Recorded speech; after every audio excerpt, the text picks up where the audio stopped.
Jazz here, and welcome to my channel, and welcome to this week's vlog for Polarthon.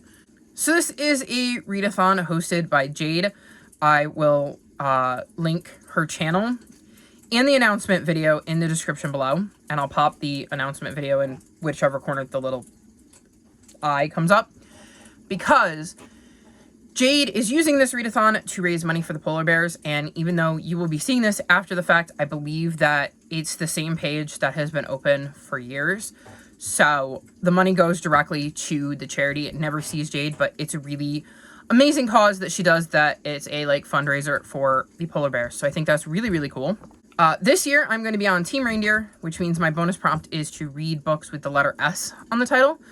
And I felt like of the three, that was going to be the easiest for me. So that is what I went with.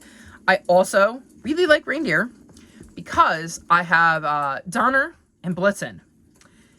And I named two of my cats specifically after reindeer. So I thought that kind of made sense that I'm doing the Cat Lady readathon. And then I picked Team Reindeer because two of my cats are named after reindeer. So it's kind of combining the two. And like I said, I think it would be the easiest. You get snowballs for reading a polar fantasy for every 100 pages you read, and then for your team's prompt. So I don't know how much polar fantasy I'm going to get to this week. I don't think I have much of it on my TBR. The only things I can think of is I have the Witch King, which was last month's book for the middle grade March book club, and I didn't get to it. And it's got like a snowy cover, and I think it's a fantasy. So that one could be a polar fantasy, but I'm not sure. And then the other one that might be, and this is just solely based on some of her other books, is The Thief Who Sang in Storms. Because I know the girl that speaks bear is, but I don't know anything about this. So I don't know if this is going to be set in a polar fantasy kind of vibe. So we'll see. I picked that up literally because I like Sophie Anderson. I have no idea about it, but if not, there are S's all over this cover. My dude. You can't see her, but she's eating random bits of cat food that are on my desk, even though there are 3 bowls of cat food right over here. What is wrong with the food in the bowls? Food? Bowls? No? Anywho, I don't know what else I'm going to read. I have some manga I might get to this week, because, I'm very excited to read it. And, I have both volume 2 and 3 of Cat and Gamer that I'm very excited to get to, which I know they don't have S's on the cover, so I don't know. I kind of lean away from that because of it, but I also really want to get to them. And then, I have both of these, which are the last 2 Seekers books I need to read. And, S is on the cover. And this would technically possibly be a polar fantasy, because it is definitely a fantasy because we're in the head of a polar bear.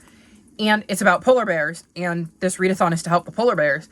And it would be set in a snowy setting. So I will probably definitely get to these just because, Polarthon is about helping to raise money for polar bears, and I have a book that is from the point of view of a polar bear. Seems kind of fitting. But other than that, I don't have any real concrete plans. I really need to work on some of my Phase 10 TBR because I don't want to have to add another punishment.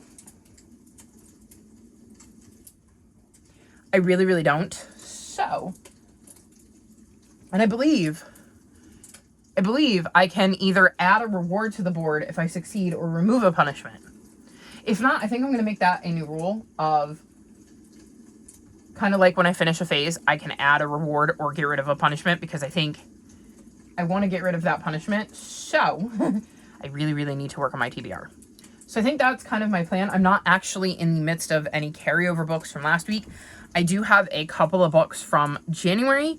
One is Defiant. And I put that down because I was not in the headspace to read it, and I was kind of trying to force myself to read it.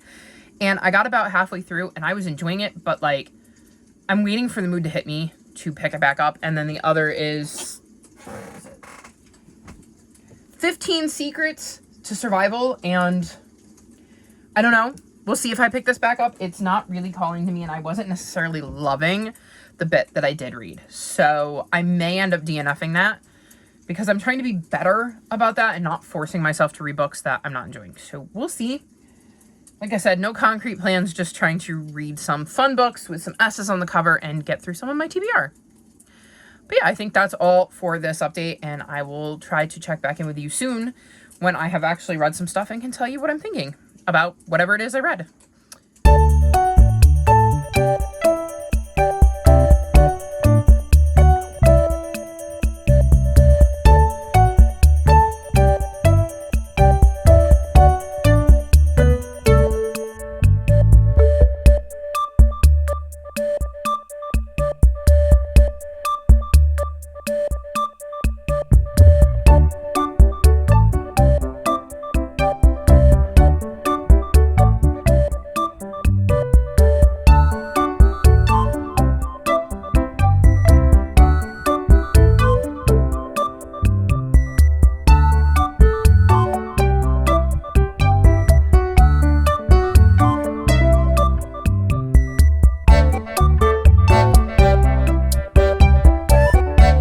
Officially Saturday the 10th, and I really need to check in. This is long overdue. I thought she was going to just stay there and eat, but no, of course not. That would be too easy.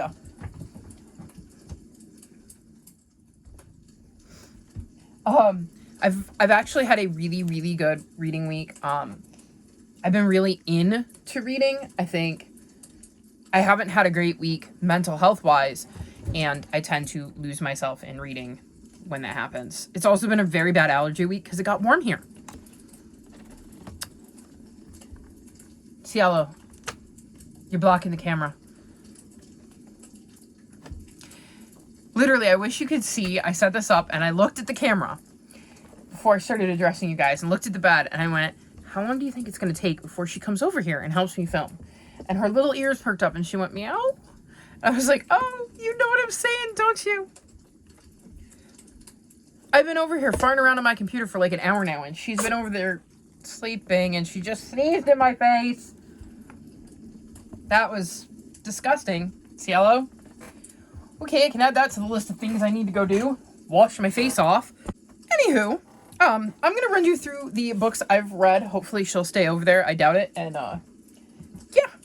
So, first up, I read This Is Our Rainbow, 16 stories of her, him, them, and us.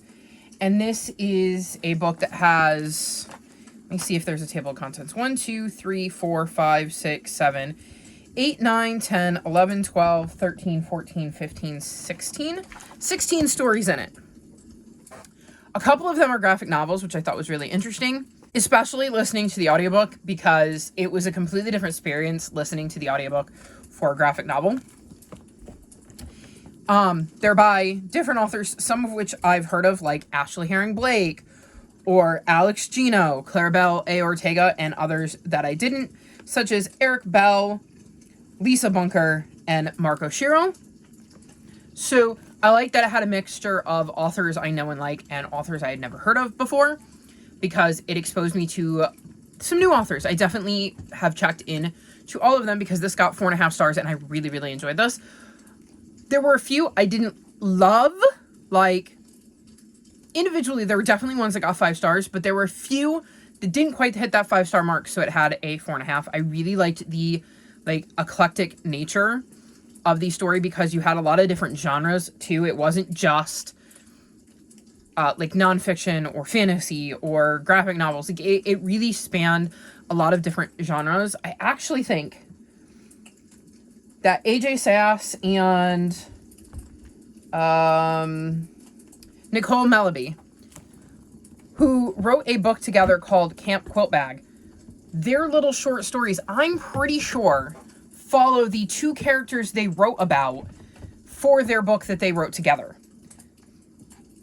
I'm pretty sure, because I was reading AJ Sass's when they were talking about Kai, and Kai sounded really familiar. And then when I got to Nicole's story and read about Abby, I went, oh, I'm pretty sure that these are the characters from Camp Quilt Bag. So I thought that was really cool that they have little mini stories about the character from their other book. And it makes me wonder if any of the other stories also took that route. As I try to keep her off my desk.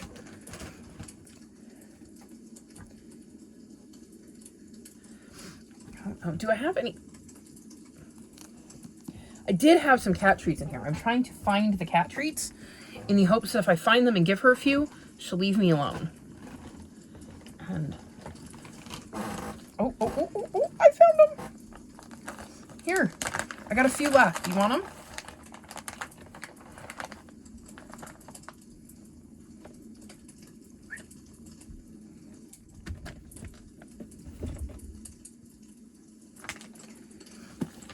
There, I tossed a few in my bed. We'll see how long it takes her to find them and eat them. So I thought that was cool. It makes me wonder if anybody else did that and was like a character that they mentioned in their other books. So I really enjoyed this. And yeah, I highly recommend this one because I think that there is a story in here that everybody can enjoy, even if you don't love all of them. Then I read Calic's Adventure and Toklo's Story, though not in that order. I read them in the other order. And this one, Toklo's Story, got 4 stars, and Calic's Adventure got 4.25. I wasn't really surprised by that, considering I liked Calic better as a character. So these are mangas that are prequels to the Seekers series, and the Seekers series follows 3 bears, Toklo, Calic, and Lusa, who end up kind of being prophesized to help save the wild. And I really enjoyed that series. I read the last book in the second arc, the beginning of last year. So I didn't read these all that long ago. And these were the only 2 books left in the Seeker series that I hadn't read. Lusa was supposed to have her own story, and it's even previewed in the back of Calic's Adventure. However, I looked it up. The Tokyo Pop, the company that made these, stopped producing manga, so we never did get Lusa's story. So I am now officially, from what I can tell, done with the Seeker series. There's no books in the Seeker series that have been released since then. It was just the 2 arcs, which makes sense because at the end of the second arc it felt complete, and I don't know where they would even go with a new story. So because there is no 3rd book in this, I can now say I'm officially caught up. I thought these were cute. I thought it was interesting to see them because this is pre the story beginning. So we're getting to see some of their very early life when they're very young cubs. And I thought that was interesting, especially given everything we know that happens to them. Like I said, this one got a little bit higher just because I tend to like Calic's character better. So I prefer reading about her because Toklo can be a bit prickly. So other than that, I thought they were really nice little additions to the series, and it was kind of nice to be back with these characters. So while I'm very excited to be able to say I'm finished with the series, I'm also open to having to reopen it because they released something new. But yeah, it was some easy reads to squeeze in there and make me feel like I accomplished some stuff, because very short. Like, I didn't even get a snowball for these. For page count, because neither one of them hit 100 pages. So very excited to check them off and to have had some quick reads. Then I read The Lost Ticket, and I gave this 4.5 stars. So this follows, I think her name's Libby, yes. Libby, whose boyfriend just broke up with her and asked her to leave their home. She also worked for him, so she lost her job, and she ends up having to stay with her sister, and her sister and her aren't exactly close. On the ride there, she meets a man, Frank, and he's an older gentleman who at first mistakes her for somebody, and then ends up telling her the story of this girl he met on the 88, which is a bus. And he was immediately smitten, thought it was the girl of his dreams, like love at first sight type of stuff. And she gave him her number, and she wrote it on a bus ticket. And when he got home, he lost the ticket. And Libby, feeling touched by this story, ends up deciding to help Frank and see if she can't use her modern knowledge with like social media and stuff like that to help find the girl from the bus. So we get to see Libby dealing with the fallout of her breakup while also helping Frank try to find the girl from the bus. And I really enjoyed this. It started off a wee bit slow, but once I got into it, I didn't want to put it down, which is why it's not getting the full 5 stars. I loved seeing Libby try to put this together. I loved seeing how the meeting with Frank completely changed her life and the trajectory that her life was on. I very much got invested in the story of what happened to the girl on the bus and wanting to find out where life led her after she bumped into Frank. So I was very, very invested in the kind of mystery aspect of, do we find out what happened to the girl on the bus? Is Frank going to get to meet her? Does Libby actually manage to find her with this campaign? So yeah, it was a really, really enjoyable read, and I was very, very happy to pick it up because it was a easy book to fly through. Then I read The Door-to-Door Bookstore, and I gave this 4.5 stars. So this follows Carl, and he is a bookseller. He works at this bookshop for his friend's daughter. He was really good friends with the owner. The owner is in like a nursing home type setting, and the daughter has taken over. And one of the things that Carl does is he does deliveries. He brings books to people, and he's gotten really attached to the people on his route and has kind of invented names for them. Like one of them he calls Mr. Darcy, even though that's not his name. They're all based on literary characters.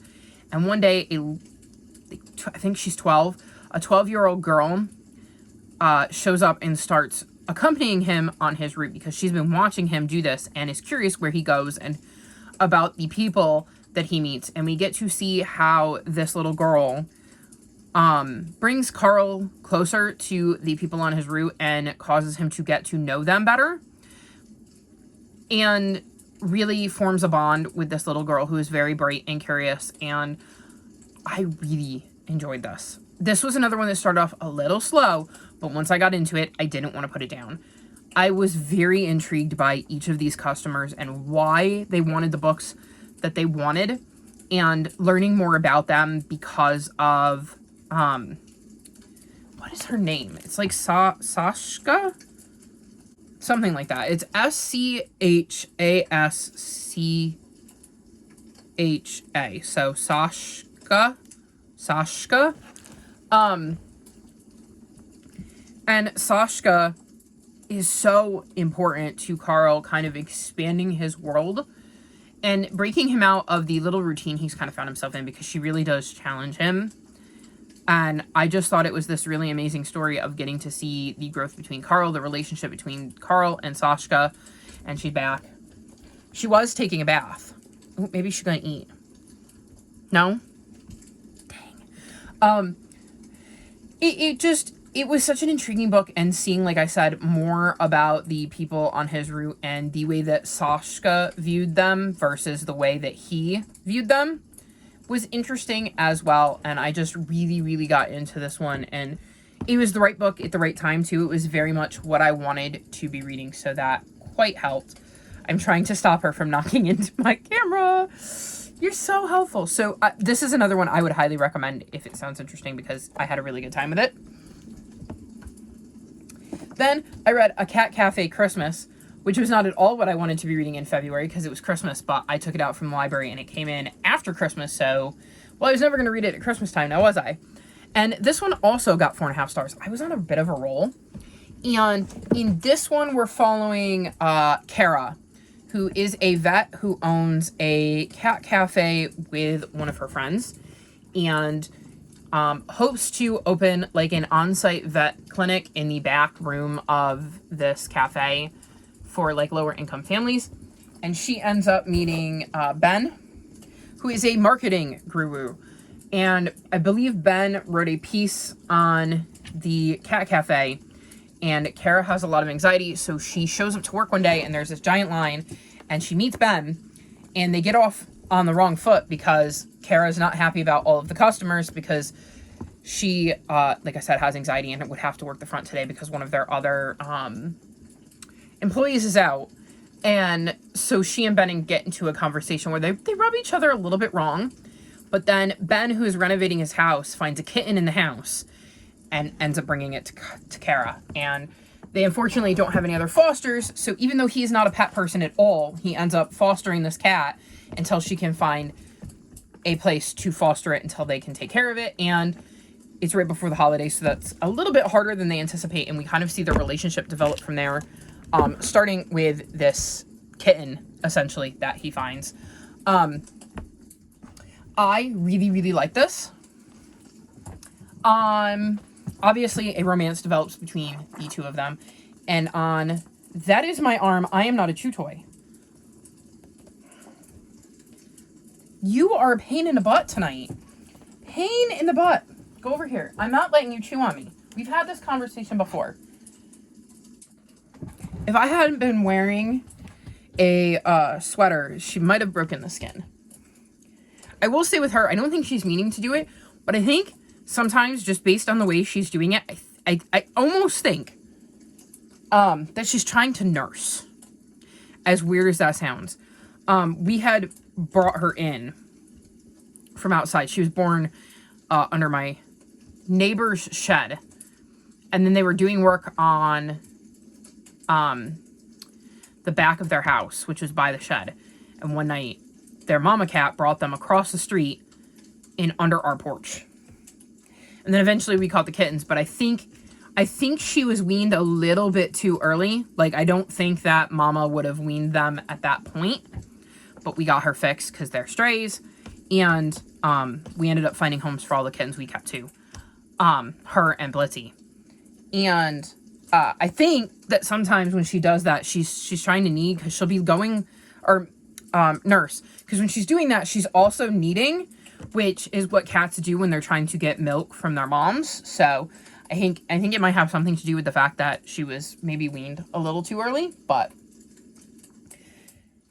she got sharp teeth now that she did not have probably when she was a kitten. So I'm very, very glad that I had a shirt on. And even then, you can see, well, actually, no, you can't. But I can tell you there's marks on my arm, even though I had a sweatshirt on. Pain in the butt. This cat, man. Anyways, Cat Cafe Christmas. So, this obviously delves into a romance, and I will tell you that it is, on the bland to spicy scale, completely bland. There is nothing that happens on page that in any way, shape, or form made me uncomfortable. So, if you prefer bland romances, then this is definitely more up your alley. If you don't like romances that have off-screen sex scenes, then this probably isn't a book for you. And if you're kind of ambivalent, like you like both, then I would definitely recommend you give this a try because that won't bother you in the slightest. I liked seeing Kara and Ben and learning about their stories and why they ended up where they were at the time they were to meet each other. I absolutely loved all of the cats. One of the cool things that this book has is, so right here, the start of this chapter, you can see we have this little blurb. It says, Robin Hood is an orange tabby with gorgeous golden eyes and purrs for days. But watch out, he'll steal your heart and your food. And each chapter starts with a blurb about one of the cats that is currently being taken care of at the Cat Cafe. And I thought that was such an interesting way to kind of do it. And we see how that came about throughout the book, why we're getting these little blurbs. And I really, really enjoyed that. It really, really got into this one. It started off rocky. I honestly consider DNFing it in the first couple of chapters because of how it started. And then it picked up and I just loved it. So keep in mind that the first few chapters might be a little bit rocky because the characters are a little bit hard to connect to, but I felt it was well worth sticking with. So, very amazing little run, and especially considering The Lost Ticket, the door-to-door bookstore, and then this aren't typically the books you would hear me talk about. So I thought that was a really nice little palate cleanser, and back-to-back 4.5-star books that were kind of not my typical fare. Then I read the Van de Beeker's Lost and Found, and this one got 4.75 stars. This is an exceptionally rare rating for me, but this book is literally as close to a 5-star as you can get without actually getting 5 stars. So this series follows the Van de Beeker children, and they tend to get up to well-meaning antics. And in this one, somebody is staying in the shed of their local garden, and they're helping a neighbor train for the local marathon. Like, I think it's the New York City, maybe. Yes, the New York City Marathon. And, well, it didn't get the 5 stars because there was something that came out early in the book that I was surprised came out as early as it did.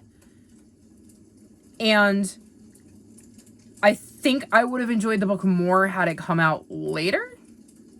So that's why it's getting the 4.75 stars, is because the way that ended up playing out, while I did enjoy it, I would have enjoyed it more had I gotten the reveal later, I think. So that's why it didn't get the full 5 stars. But I absolutely love the Vanderbeekers. They are a very eclectic group of kids, and I love seeing how the relationships and the bonds they have play out in each of the books. These have very, very strong family and found family vibes. So if that is your jam, I would highly recommend these books. They're really quick and easy to read. I just absolutely love the series. And while this one isn't as good, in my opinion, as the previous 3, because I believe this is book 4, it is still really, really good and is definitely a favorite series of mine. Then, because I'm not done yet, I finished Everyone in My Family Has Killed Someone, and this got 4.25 stars. So this was another one that took me a bit to get into. So this is a mystery, and this follows Ernest, who is telling us right in the beginning that he is writing a book, and it's about murder, and everyone in his family has killed somebody, and he is going to tell us throughout the book who his family members are and how they've killed somebody and what happened. And it is really, really interesting because the author breaks the fourth wall a lot. And he basically tells us he will not lie to us. He's not going to be an unreliable narrator. He will be a reliable narrator. And then he says, actually, I'll prove it. If you're just here for the gory details, deaths in this book either happen or are reported to have happened on. And then he literally lists all the page numbers where deaths happen. And then he said, I promise that's the truth, unless the typesetter mucks with the pages. There is only one plot hole you could drive a truck through. I tend to spoil things. There are no sex scenes. So he basically sets up this whole story by telling us, the reader, what we can expect. And there are definitely some ways that he breaks the fourth wall and addresses us and refers back to this in the beginning. And it is a very interesting and intriguing way to read a mystery story. So it is not going to be for everybody, but it worked for me. And by the end, I was hooked and I wanted to know how it was going to wrap up. And I literally had no idea. Because Ernest is reuniting with his family for like a family vacation at the secluded cabin. And he's about to see the brother that he is responsible for having sent to jail. His brother's been in prison for 3 years and he's just gotten released, and everybody's getting together to welcome his brother home. And he's not quite sure how he's feeling about all of that. And it's interesting. And of course, a dead body shows up and they have to figure it out. Mainly Ernest, because that's whose POV we are watching things from. And of course, everybody in his family's killed somebody, so everybody is a suspect. And it is one of those kind of, I don't know how they're referred to, but like, for me, I call them more like closed doors mysteries, where like, they're in a bit of a secluded location. So if murders are happening, you know it's one of the people in the room. And like, usually you get a suspect list in mysteries, but like, this is one where like the characters are dealing with the paranoia of the fact that they're trapped somewhere with somebody who they know is a murderer. And I really, really like that trope. So if, again, another one, if that's not the trope for you, you probably shouldn't read this book, but it will not work for everybody because of the way the author breaks the fourth wall. But I really enjoyed how that kind of played into things. I liked trying to solve the mystery, and I absolutely despise unreliable narrators. So knowing that my narrator is being completely reliable to the point that I guarantee you that like these things check out is really, really nice. I've got a cat trying to have the zoomies behind me. This is going fantastic. Hopefully you guys are enjoying the cat content. They drive me nuts when I film. But I enjoyed knowing that my narrator was going to be reliable and wasn't going to be lying to me or hiding details and stuff like that. So I quite enjoyed listening to this book and reading along and getting to try to solve the mystery along with Ernest. Again, I did not, and I love when mystery books stump me, so I'm very, very excited to continue this series because it was actually the second book that I saw.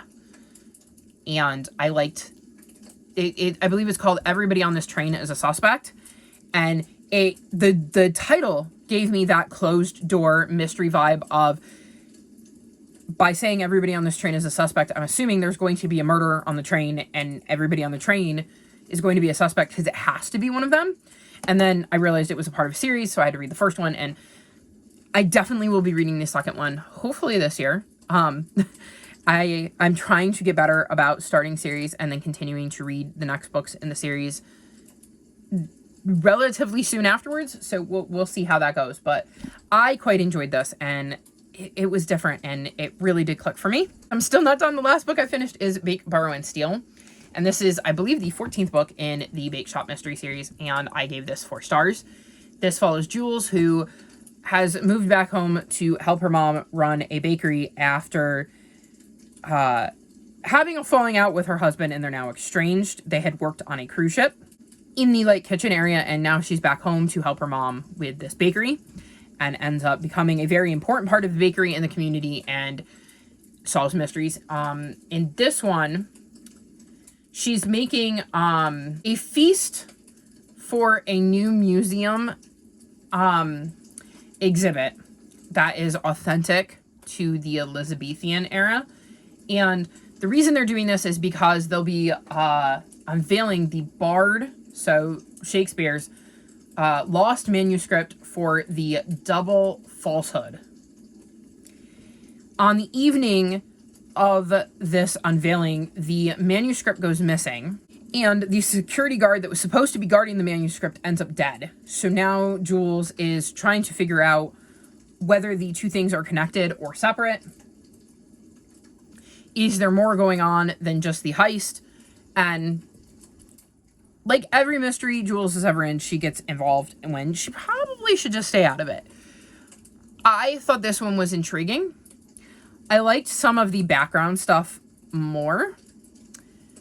There wasn't too much Carlos, and anybody who's heard me talk about these books knows I don't like Carlos, so it definitely helped that there wasn't as much Carlos in this one. I never pegged the suspect as the suspect. Like, I just never really put a lot of stock into them being the person that did it. Certainly not with the way it all ends up being revealed. There is several moments between Jules and the professor in this one. And I was very, very intrigued by that. And if you know what I'm talking about, that might sound surprising, but like the way Jules was talking about the professor in those scenes makes me very intrigued by that conversation. I'm trying to be vague enough that I don't spoil anything, but specific enough that if you've read the series and this book specifically, you'll know what I'm talking about. But if you know my opinions and some of the things I've said about past books, my being intrigued by those scenes might be surprising, but it is literally what Jules is saying specifically about the professor in those scenes that make me very, very excited about the things that she was saying. So, it makes me very excited for the next book in the series because I think that those comments may come into play. So yeah, I enjoyed this one. It wasn't my favorite, but it was definitely not my least favorite by a country mile. So very excited to have made more progress on this series, and hopefully I'm almost caught up, I believe. So again, very exciting to hear that too. And then the last update I have for you is that I have started The Thief Who Sang Storms. And I'm on page like 70-ish? 72. And this follows Lynette, who is an Alkonost, which are bird people. And they live on one side of the island of Morovia, and the humans live on the other. But it didn't used to be that way, because a terrible tragedy broke things up and caused a lot of pain for both people. Alkonauts have song magic, and Lynette is waiting for her magic to develop. and her dad is going to be captured, so she is going to have to go on an adventure to get him back. And I haven't gotten to that part yet. I've only just kind of started and gotten my bearings about what is going on in this book and what's happening. It is very, very different. I went into this knowing absolutely nothing about it other than it was written by Sophie Anderson, so I'm intrigued. But so far, I've read The House of Chicken Legs, The Girl Who Speaks Bear, and The Castle of Tangled Magic. And based on the starts, this has been my least favorite of the 4 Sophie Anderson books I've read. But that doesn't mean I wouldn't end up enjoying it, just that this start hasn't hooked me as much as some of the others. So we're going to see how this goes. Like I said, I've only just started it. I'm only 72 pages in, and we haven't even gotten to the point where her dad is captured yet. And I think that's going to be the thing that really kicks this novel into gear. So we'll see how this one goes. But yeah, so far an absolutely brilliant reading week. I've read a lot of amazing books. Like I said, I've given everything 4 or more stars. I had a lot of 4.5 stars. I had a 4.75 star. So yeah, just a lot of really great reading, and every single book I've read has an S on the cover. I made sure. I'm not reading any of my books that don't have S's on the cover because I'm on Team Reindeer, and my bonus prompt is read books with S's on the cover. So since I knew I wasn't going to be reading a lot of polar fantasy, if any, this week, I wanted to make sure that I was reading books with S's on the cover because I knew I could get extra snowballs that way. I've almost filled up my second card, and I think there's 15 on a card, so I've almost gained 30 snowballs, which is not bad. I'm pretty happy with that, and like I said, I feel like I've really gotten some reading mojo this week, and I've loved everything I read so far. So hopefully that trend will continue, even though if I finish The Thief Who Sang Storms, I don't quite know what I'll be reading, but it will definitely have the S on the cover. So that is my update. I need to go wash off my face because, again, y'all saw the cat sneeze on my face, and I would like to go get it off. But yeah, I'm going to go do that, and I will check back in with you probably Monday to wrap this vlog up and let you know how I finished the week.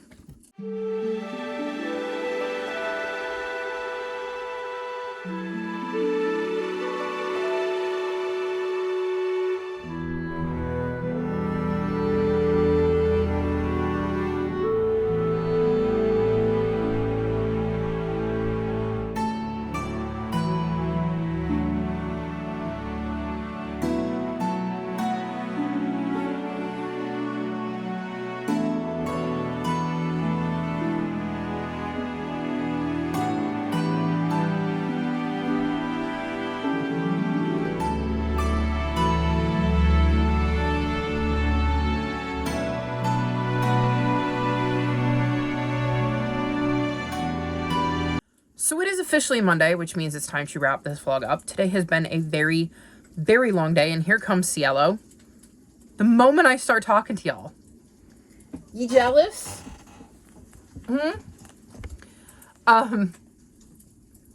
It has been a very, very long day because I watched the Super Bowl, which is not something I typically do. Let's see if I can distract her with food.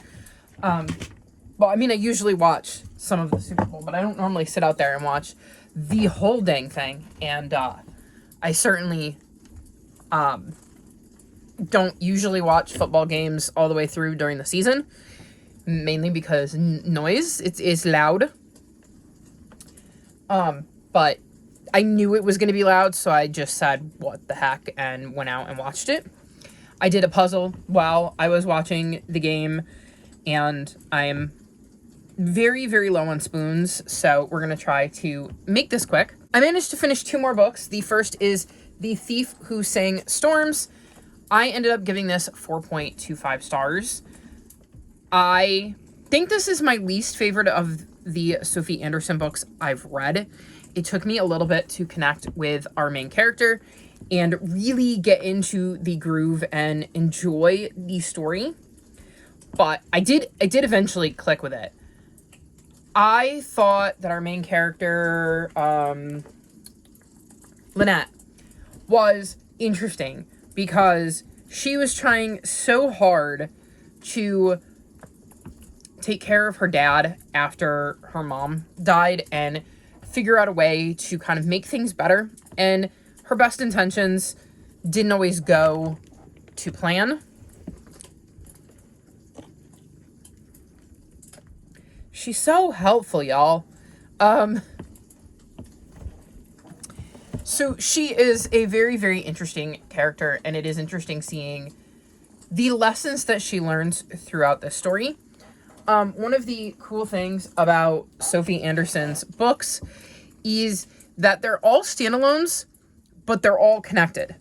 So you legitimately don't have to read these books in any order whatsoever, and you won't be spoiled for any of them. But there are things that make it clear that while these books are not a series, they are all in the same universe, and I love looking for the Easter egg that connects them. And I really enjoyed the Easter egg in this one and how it kind of played out. Cielo, could you stay off the desk? She's not listening to me. Get down. So she hopped on the floor, turned around, and got back up.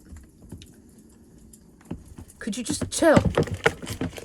Now she's knocking things off of my desk. Because I have like a 2 platform thing. Like a 2 different levels on my desk. And she's just knocking. Sit. Could you chill? This is the only time she does this. I'm telling you.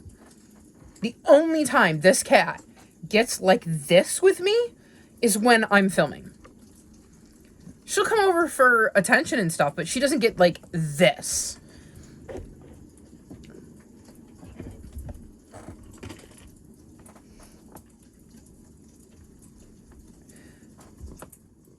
She's a weirdo. Anyways, I really did enjoy this and the journey. I just didn't enjoy it as much as some of her other works, but I thought it was a good addition to her collection and would definitely recommend you check it out if you've liked her other books. Then the other book I finished is Lord Olympus Volume 3, and I gave this 4.5 stars. This is a Persephone and Hades retelling, and I absolutely adore the series. I'm trying to find a good... I think the art style is gorgeous. I just really, really like the coloring. And I love this series. So, obviously, this is a graphic novel. And like I said, it's a Persephone and Hades retelling. And I'm quite enjoying this. I'm so glad that I got to continue on with this series in February, because it is a series I read the first book for, I want to say in August of like 2022. And then I picked the second book up last month for the Final Book support group. And then this came out of my TBR jar. So it worked out really, really well because it meant I could continue on with it. And I had forgotten how much I enjoyed the first book. And then, of course, I enjoyed the second one. And now I have enjoyed the third one. I am really enjoying seeing Persephone and Hades' relationship and how it's developing. And I'm assuming that the end goal is going to be like the myth of Hades and Persephone. And I'm very curious how this story gets us to that end game. So hopefully I will continue it sooner rather than later, because I'm definitely back into this series right now. And I like being able to binge series. So very, very glad to have gotten this out of my TBR jar. I would also like you to know her breath stinks. She just got done eating and decided to breathe in my face. Although I suppose it's better than sneezing on me like in the last clip. The last book I have an update on is Maya and the Return of the Godlings. And I got to page 213. This is a book I absolutely would have finished had I not had the Super Bowl. I just did not have time to finish it before the Super Bowl. And then when the Super Bowl on, there is no way, even if I had not watched the Super Bowl, that I would have been able to read because of how loud the TV in the living room was going to be, which is why I ultimately made the decision to watch the Super Bowl. So this series follows Maya, and in the first book, her dad goes missing, and in her quest to go after them, she realizes there's a lot more to the world than meets the eye, that there's magic and these evil entities, and she has to kind of, I think it's go into the dark. Yes, the dark, which is a realm that holds these entities, which is where her dad is, and her two friends come along to help her rescue her dad, and this is the continuation of her journey. And the stakes are definitely a little bit higher in this one as things have gone on. I think I'm enjoying this a lot more than the first one. It is clicking a lot more with me. I know I read the first one during Polarthon, and that would have been November 2022. And I wonder if by the time I got to this, I was burnt out, maybe, like the first one. So I didn't enjoy it as much because I almost feel like it was the last book I read. I don't remember for certain, but it feels like it might have been the last book I read for Polarthon. So I had read 30 books in 30 days, and they were all middle grade, and I was spinning a wheel to determine which order I was going to read the prompts in because I had picked a book for each of the prompts, and this might have been the last book I got, which could have explained why I was burnt out, or I just wasn't in the mood for that particular kind of middle grade fantasy at the time. But I still think I liked it. I think I gave it a 4-star. But I'm definitely feeling like this is going to get 4.5 because I'm really, really into this. Also, I'm listening to the audiobook of this, and it has sound effects. So, like, if there's, like, a battle going on, you get to hear sound effects. If, Cielo, keep going. Just blocking the camera for y'all. If there is a, like, higher being that we have met, their voices are kind of echoey. So I really like how the audiobook kind of immerses you in the world. So that could also be why I like this more, because I don't think I had the audiobook for the first book. So that could be playing a part, because sometimes a really, really good audiobook can raise a book up and make it more enjoyable. I mean, obviously not always, but a good audiobook and good audiobook narration absolutely, in my opinion, never hurts a story. It can only help it. So I'm very, very much enjoying this, and the journey that Maya's been on in this, and the obstacles she's already had to overcome. So I'm hoping to finish this tonight before bed, because I don't have that much. It will not take me that long. And like I said, I was enjoying it. So there you have it. That was my Polarthon. I don't even know how many books I read this week. I think maybe 11. Because I read those two I just mentioned. And I read the 2 Seekers mangas. I read This Is Our Rainbow. Right. The Lost Ticket, the Door-to-Door Bookstore, A Cat Cafe Christmas, the 4th Van de Beeker's book,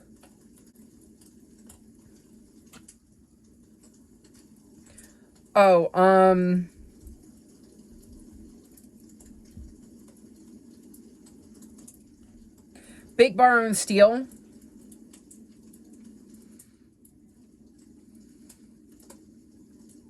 and Everyone in My Family Has Killed Someone. Yes, 11.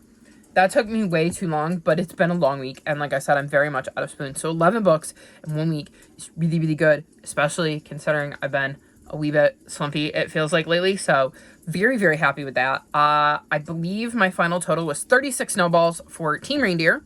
So thumbs up for that. I am very happy with that total. I did not read any Polar Fantasies this week, but I read every single book I believe I had an S in it. So that was intentional. I had books I could have read that didn't have S's in them, and I purposely chose not to read them because they didn't have S's in them. So not bad at all. And like I said, I read most of this as well. So that's the wrong book. That's the wrong book. I read most of this as well. So that is almost 12 books. So very, very happy with that. Very excited to have taken part in Polarthon. I love this readathon, even if I can't read Polar Fantasy because I don't have any, or I'm not in the mood for it, or whatever. It is just nice to see these sprints and to get to kind of see what everybody else is reading and, you know, bring awareness to the polar bears and raise money for them. So looking forward to doing this all again next year. That's going to be all for this video, though. All of my social media is linked in the description below if you'd like to come chat with me.